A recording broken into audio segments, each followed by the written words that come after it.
I stood in my kitchen window, coffee mug trembling in my hands, watching 20 neighbors gather around Linda's car in my driveway. But this was not just any car. This was a bright red sedan wrapped entirely in shimmering gold gift paper, complete with an enormous silver bow stretched across the roof. Linda's face had turned the same shade as her vehicle. She was screaming at the professional gift wrappers, demanding they remove every piece of paper immediately. The morning sun caught the metallic ribbon, creating a spectacle that would be talked about for years. 3 months earlier, I thought Linda Martinez was just another friendly neighbor. I had no idea she was about to make my life a living nightmare. What started as a simple parking dispute had escalated into suburban warfare. But Linda had made one crucial mistake. She had underestimated exactly how far I was willing to go to defend my home. That morning, as I watched her frantically tearing at the gift wrap, while her coworkers drove past on their way to the prestigious law firm where she worked, I realized something profound. Sometimes the most beautiful revenge comes wrapped in the most unexpected package. Moving to Maple Grove Estates felt like stepping into a magazine advertisement for the American dream. Every lawn was perfectly manicured. Every mailbox stood at exactly the same height. Every driveway was spotless, and every home looked like it had been painted the week before. I had saved for 3 years to buy my small ranch house on Elm Street. After living in cramped apartments with paper-thin walls and inconsiderate neighbors, this suburban paradise felt like a reward for all my hard work. The HOA fees seemed like a small price to pay for the peace and quiet I desperately needed. Linda Martinez introduced herself on my second day in the neighborhood. She appeared at my front door with a basket of homemade cookies and a warm smile that seemed genuinely welcoming. She was in her early 50s, with perfectly styled brown hair and the kind of put-together appearance that suggested she never had a hair out of place. "Welcome to our little community," she said, extending the basket with both hands. "I am Linda, and I serve on the HOA board. We are so excited to have you as our newest neighbor." I accepted the cookies gratefully, impressed by her thoughtfulness. She spent 20 minutes walking me through the neighborhood rules, which she called our little guidelines for keeping everything beautiful. She pointed out the approved mailbox styles, the acceptable lawn height, and the designated days for garbage collection. "These rules might seem strict," Linda explained with a gentle laugh, "but they protect all of our property values. We have worked so hard to create something special here." For the first 2 months, life in Maple Grove felt perfect. I followed every rule religiously. I measured my grass weekly to keep it within the required height range. I painted my mailbox the approved shade of black. I even bought special garbage cans that matched the community standards. Linda would wave cheerfully whenever she saw me working in my yard. She always had a compliment ready about how well I was maintaining my property. I felt proud to be part of such an organized, beautiful community. But slowly, I began to notice things that made me uncomfortable. Linda seemed to be everywhere. She would walk past my house multiple times each day, always slowing down to examine my lawn, my driveway, and my front porch. I started to feel like I was being watched constantly. One morning, I caught her standing in my driveway, measuring the distance between my car and the property line with a tape measure. When she noticed me watching from my window, she smiled and waved as if nothing unusual was happening. "Just making sure everything is up to code," she called out cheerfully. "We want to keep our neighborhood looking its best." I waved back politely, but something in her tone made my stomach twist with unease. There was an edge beneath her friendly demeanor, a hint of authority that felt more like a warning than a neighborly concern. That evening, I walked through the neighborhood and paid closer attention to the other properties. I noticed that several homes had grass slightly taller than mine. One neighbor had a mailbox that was clearly a different shade of black. Another had left their garbage cans out past the designated pickup time. None of these neighbors seemed worried about Linda's measurements or surprise inspections. It was becoming clear that I was receiving special attention, and I could not understand why. The first violation notice arrived on a Tuesday morning, slipped under my door while I was at work. The official HOA letterhead made my hands shake as I read the formal language accusing me of failure to maintain approved landscaping standards. According to Linda's carefully typed letter, my grass measured 3½ inches in height, which exceeded the community maximum of 3 inches. The violation required immediate correction within 72 hours, or I would face additional fines and potential legal action. I grabbed my tape measure and marched outside to check every blade of grass in my front yard. The measurement was technically accurate, but barely. We were talking about a difference of ½ an inch across scattered patches of my lawn. I walked to my neighbor Tom's house, where the grass was clearly longer than mine. His yard had not received any violation notices. I checked 3 more properties and found the same pattern. Everyone else seemed to be living by different rules.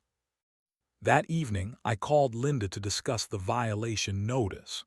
She answered on the first ring, her voice professionally pleasant. "Oh, hello there," she said sweetly. "I suppose you received my letter about your landscaping issue." "Linda, I measured my grass, and yes, it is slightly tall in a few spots, but I noticed that other yards in the neighborhood have the same issue. Are you planning to send violation notices to everyone?" There was a long pause before she responded. When she spoke again, her tone had shifted completely. "I am responsible for enforcing our community standards fairly and consistently. Your property has been flagged for multiple potential violations, and I am simply doing my job as an HOA board member." "Multiple violations?" I asked, confused. "What other violations are you talking about?" "Your mailbox appears to be positioned 2 inches closer to the street than regulation allows. Your garbage cans were visible from the street for approximately 15 minutes past the designated collection time last Thursday, and your car was parked in your driveway at an angle that created an unsightly appearance." I could not believe what I was hearing. She was literally measuring the angle of my car in my own driveway. "Linda, these seem like extremely minor issues. Can we work together to find reasonable solutions? I am happy to address any legitimate concerns." "The rules are the rules," she replied firmly. "I did not write them, but I am required to enforce them equally for everyone. If you have problems with our community standards, you are welcome to attend the next HOA board meeting and voice your concerns." She hung up before I could respond. I stood in my kitchen, holding the phone and feeling completely bewildered. This was not the same woman who had welcomed me with homemade cookies. Over the next 2 weeks, Linda's scrutiny intensified dramatically. She sent me a second violation notice for leaving my garage door open while I unloaded groceries. She cited me for having a package delivered to my front porch, claiming it created visual clutter that detracted from the neighborhood's appearance.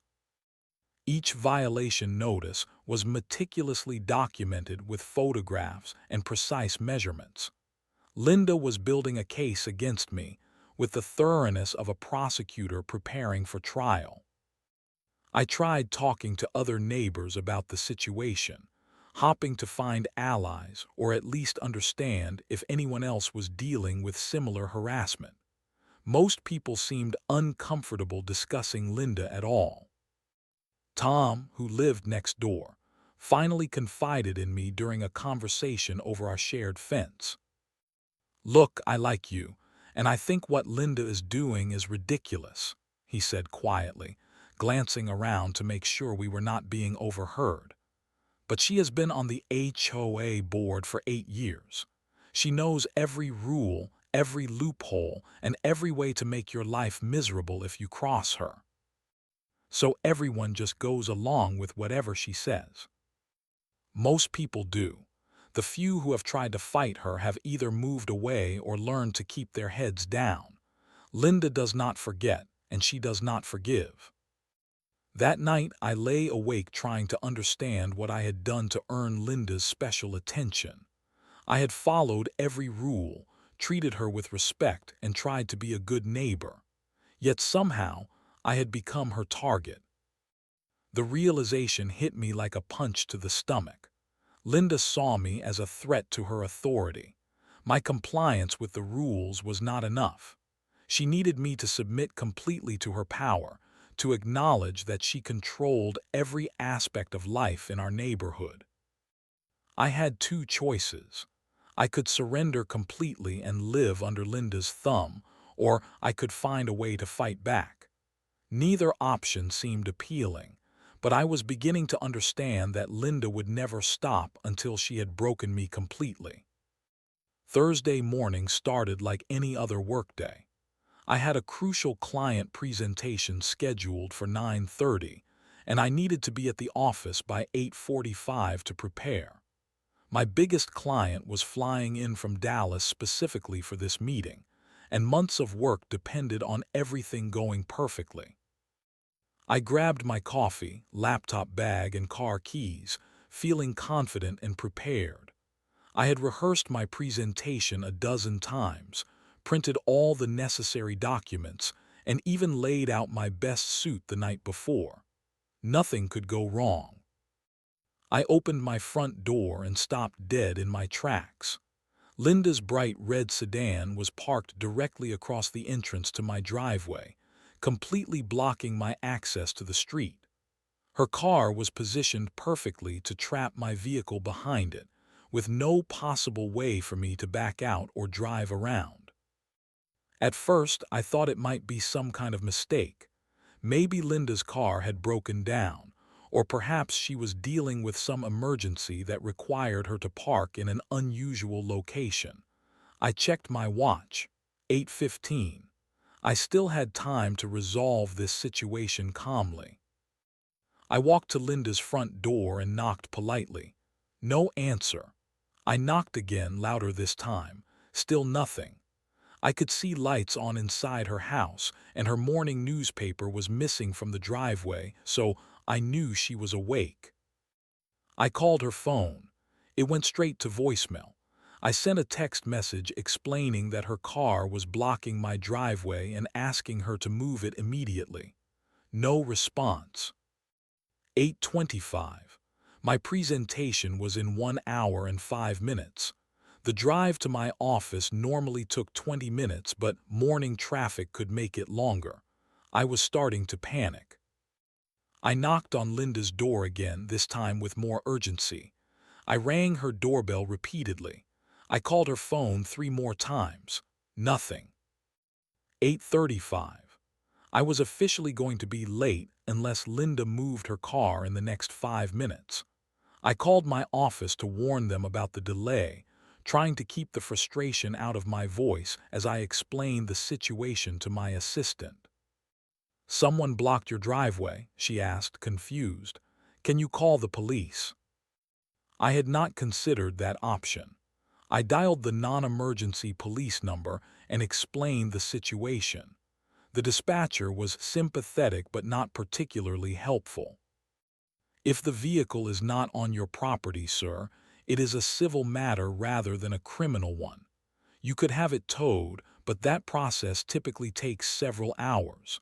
Your best bet is to contact the owner directly." 8:45. My presentation was supposed to start in 45 minutes. I was trapped in my own driveway with no legal recourse and no way to contact the person responsible. That is when Linda's front door finally opened. She stepped onto her porch wearing a bathrobe and slippers, holding a steaming mug of coffee. She looked completely relaxed, as if she had just woken up from a peaceful night's sleep. "Good morning," she called out cheerfully. "Is there something I can help you with? You seem upset." "Linda, your car is blocking my driveway. I have been trying to reach you for 30 minutes. I have an extremely important meeting this morning, and I need you to move your car immediately." She took a slow sip of her coffee and smiled. "Oh, that. Yes, I parked there last night after our HOA board meeting. We discussed your ongoing violation issues, and the board agreed that more serious action might be necessary." "What does that have to do with blocking my driveway?" "Well, according to our community guidelines, residents who accumulate multiple violations may have their parking privileges temporarily suspended while the board reviews their case. I am simply enforcing that decision." I stared at her in disbelief. "You cannot block my driveway. That is not legal, and it is certainly not covered by any HOA rule." Linda's smile never wavered. "I think you will find that the HOA has broad authority to take necessary action to ensure community compliance. Perhaps this inconvenience will motivate you to take our rules more seriously." "Linda, I am going to miss the most important meeting of my career because of this. Please, just move your car and we can discuss this later." "I am afraid that is not possible. The board meeting to review your case is scheduled for next Tuesday evening. Until then, my car will remain exactly where it is." She turned and walked back into her house, closing the door firmly behind her. I stood in my driveway, watching her disappear, feeling a rage unlike anything I had ever experienced. I called my client to cancel the presentation. I listened to the disappointment in his voice as he explained that he would need to consider other vendors for the project. 3 months of work and thousands of dollars in potential revenue evaporated because Linda Martinez wanted to prove a point about her authority. I spent the rest of the morning exploring every possible option. Towing companies could not help without a police report. The police could not help because the car was not technically on my property. The city had no authority over HOA disputes. Linda had trapped me perfectly, using my own driveway as a weapon against me. She had found a way to cause real, measurable damage to my life and career while hiding behind the pretense of community rules. That afternoon, I sat in my kitchen and made a decision that would change everything. Linda wanted to play games with rules and authority. She was about to discover that I could play those games too, but with much more creativity than she had ever imagined. That evening, I began the most thorough investigation of my life. If Linda wanted to declare war using rules and regulations, I needed to understand exactly who I was fighting and what weapons were available to me. I started with public records. Linda Martinez had lived in Maple Grove Estates for 12 years. She worked as a senior paralegal at Whitmore, Stone and Associates, one of the most prestigious law firms in the city. Their website featured glossy photographs of their downtown office building and professional headshots of their attorneys, all of whom looked expensive and important. I dug deeper into Linda's professional background. Whitmore, Stone and Associates specialized in corporate law, representing major companies in high-stakes litigation. Their client list included Fortune 500 corporations, and their reputation was built on discretion, professionalism, and maintaining pristine public image. The firm's website emphasized their commitment to exemplary professional conduct and the highest standards of legal ethics. They clearly took their reputation very seriously, which gave me my first real advantage in this battle. Over the next week, I began documenting Linda's daily routine with the same obsessive attention to detail she had shown my property. I noted when she left for work, when she returned home, where she parked, and how she interacted with other neighbors. The patterns I discovered were fascinating and infuriating. Linda regularly parked her car in ways that violated the same HOA rules she enforced against others. Her garbage cans frequently remained visible from the street, well past the designated collection times. Her lawn was often longer than the 3-inch maximum she had cited in my violation notices. I took photographs of every infraction, measured every violation, and documented every instance of her hypocrisy. The evidence was overwhelming. Linda was systematically breaking the same rules she used to terrorize me and other residents. But the most interesting discovery came from talking to former neighbors. I found 3 families who had moved away from Maple Grove specifically because of conflicts with Linda. Each story followed the same pattern: minor rule violations escalating into harassment campaigns that made their lives unbearable. One former resident, a woman named Sarah, agreed to meet me at a coffee shop to discuss her experience. "Linda destroyed my family's peace of mind," Sarah told me, her hands shaking as she described months of constant violation notices. She would walk through our yard with a tape measure, looking for any excuse to fine us. She reported us to the city for violations that did not exist. She even called my husband's employer to complain about him parking his work truck in our driveway. Did anyone ever fight back? A few people tried.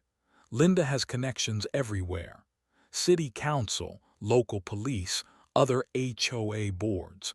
She knows exactly how to make your life miserable while staying just within the bounds of legality.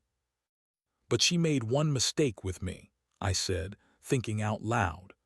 "She caused real financial damage by blocking my driveway. That crossed a line from harassment into something that could actually hurt her." Sarah looked at me with curiosity. "What are you thinking?" "Linda's power comes from her reputation and her position.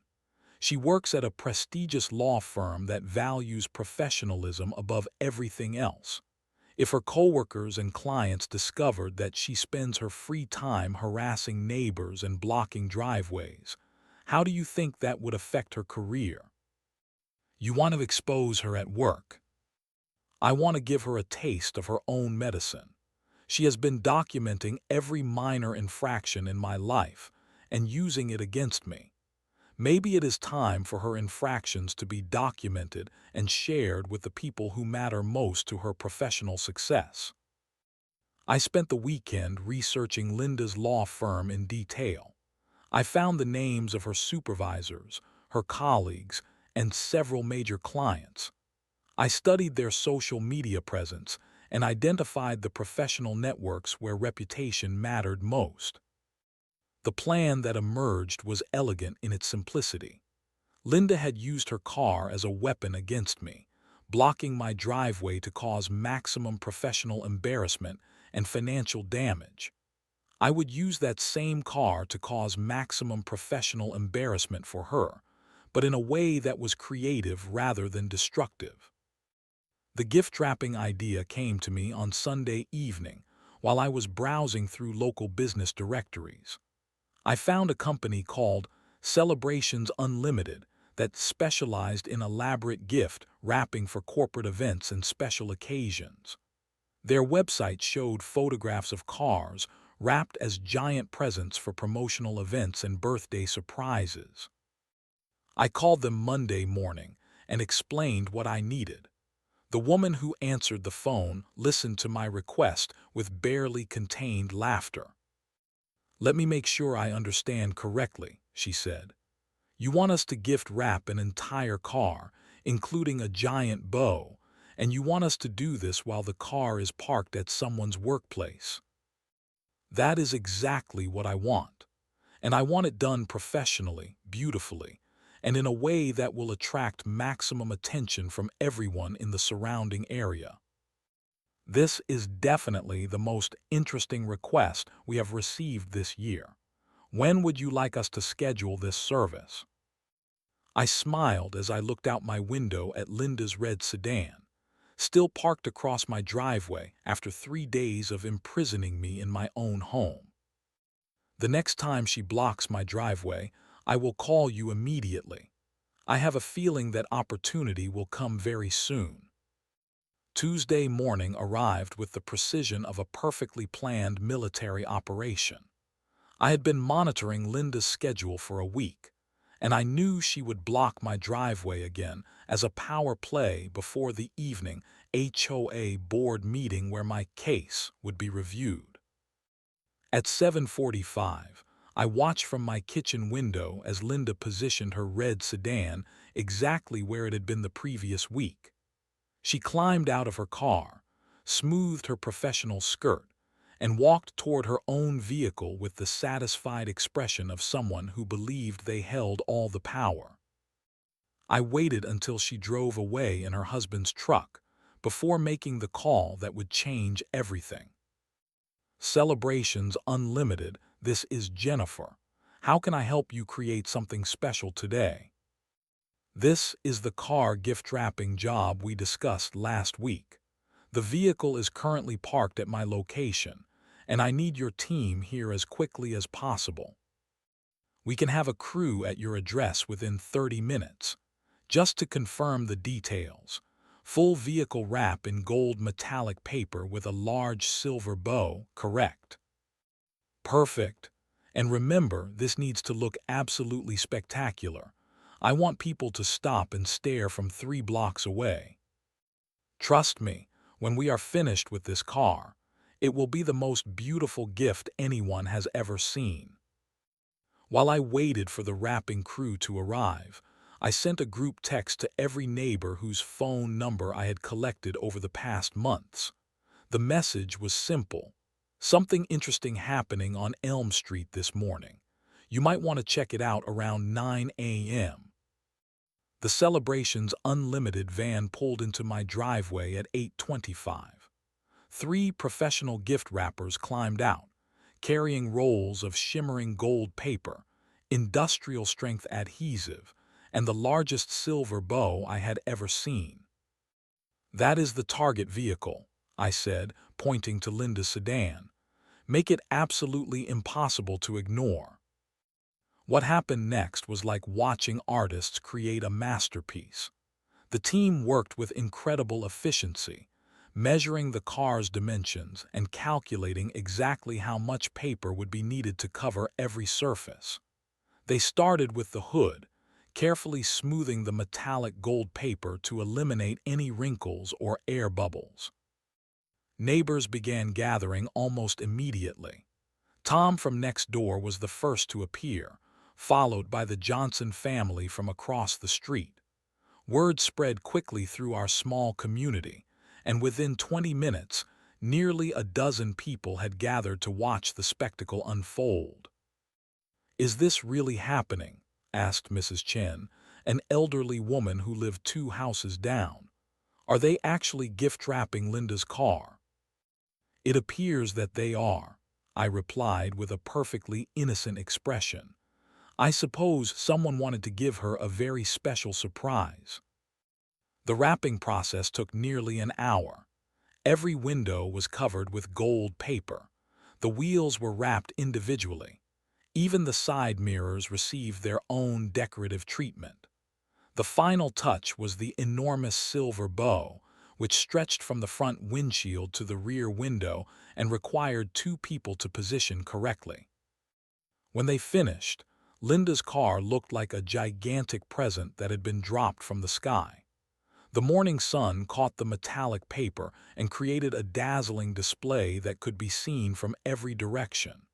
It was simultaneously beautiful and absolutely ridiculous. "I have to admit," said Tom, shaking his head in amazement, "this is the most creative thing I have ever seen in our neighborhood." I pulled out my phone and began taking photographs from every angle. The images were perfect. Linda's car looked like a work of art, sitting in the middle of our suburban street like a monument to creative justice. At exactly 10:15, Linda's husband's truck turned onto our street. I watched as it slowed to a crawl, then stopped completely as Linda caught sight of her transformed vehicle.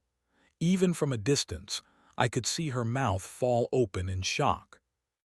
She climbed out of the truck and walked toward her car as if she were approaching a crime scene.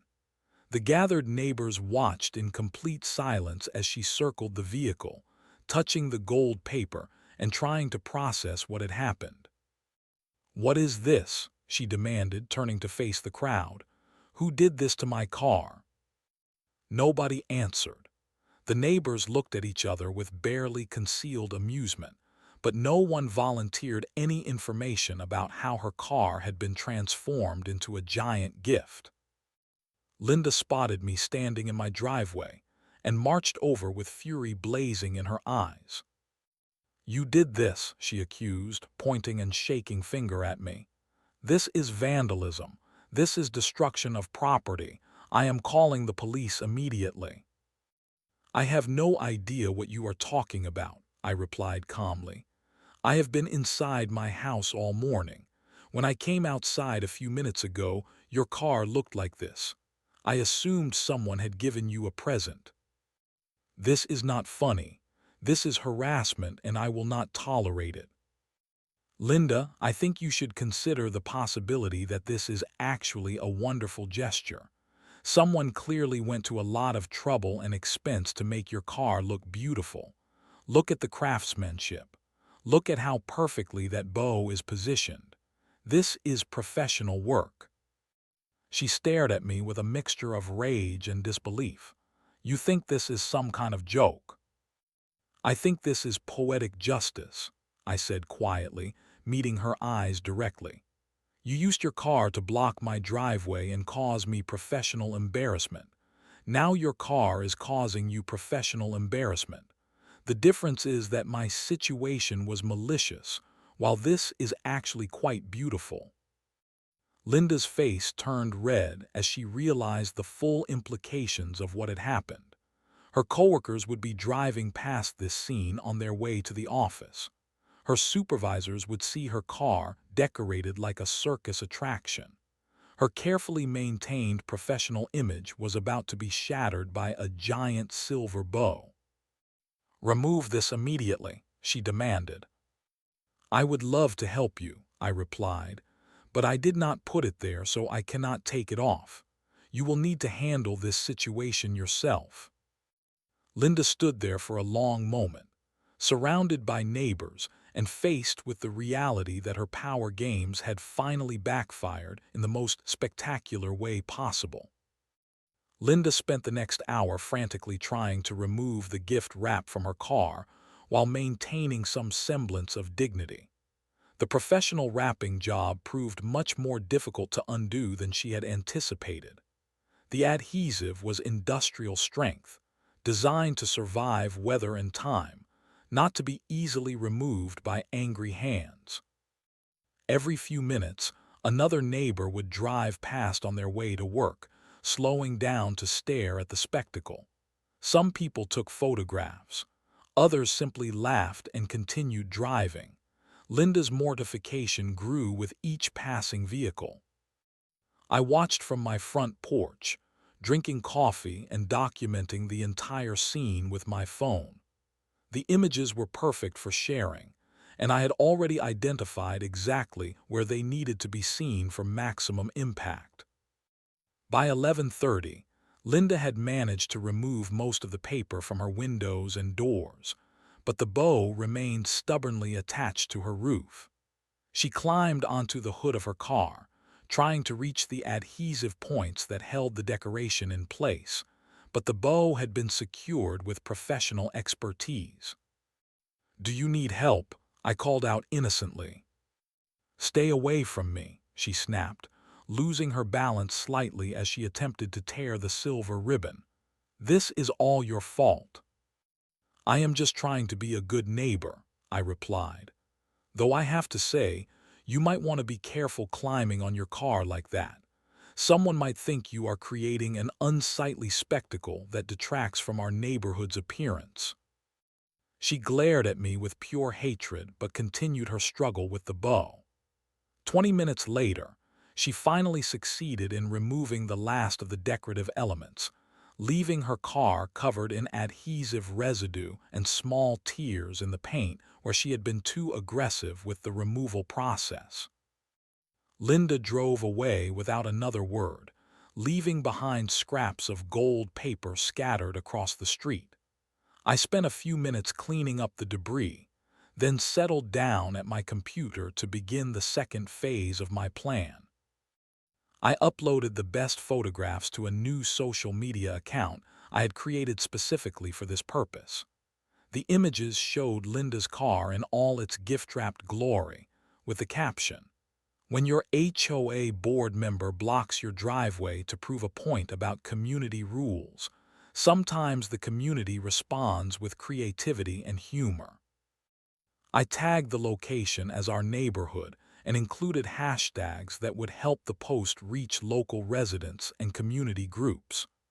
Within an hour, the post had been shared dozens of times by neighbors who recognized Linda's car and appreciated the poetic justice of the situation. But the real impact came when the images reached Linda's professional network. I had researched the social media profiles of several employees at Whitmore, Stone and Associates, and I knew that many of them lived in our general area. It was only a matter of time before someone recognized Linda's car and shared the images within her workplace. The first sign that the plan was working came Wednesday afternoon. I noticed Linda's husband leaving their house in the middle of the day, which was unusual since he typically worked until evening. He looked stressed and angry as he drove away. Thursday brought more evidence of the growing impact. A neighbor mentioned seeing Linda having what appeared to be a heated phone conversation in her driveway. She was gesturing frantically and packing back and forth, clearly upset about something. The full scope of the consequences became clear Friday evening when Linda appeared at my front door. She looked exhausted and defeated, completely different from the confident authority figure who had terrorized the neighborhood for years. "We need to talk," she said quietly. "Of course, what can I do for you?" "The photographs of my car have been circulating at my workplace. My supervisors are asking questions about my involvement in neighborhood disputes. Some of our clients have seen the images and are wondering if this reflects poorly on the firm's professional standards." I nodded sympathetically. "That sounds very stressful.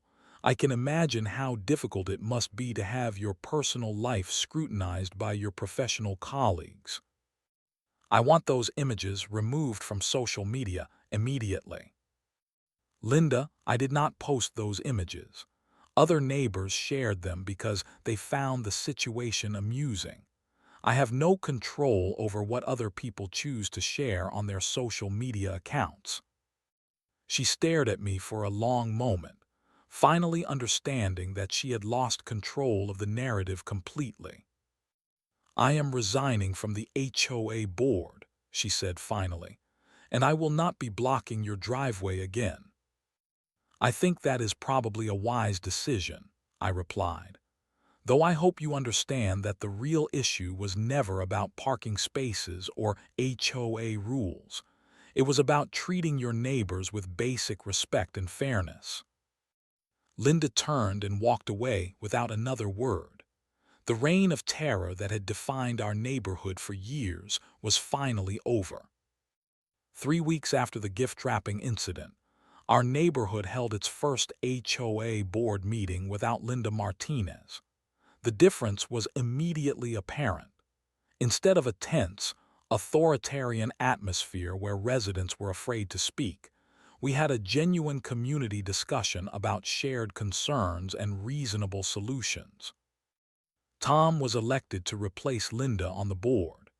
His first official act was to propose a revision of the enforcement policies, establishing clear guidelines that would prevent any single board member from targeting individual residents with harassment campaigns.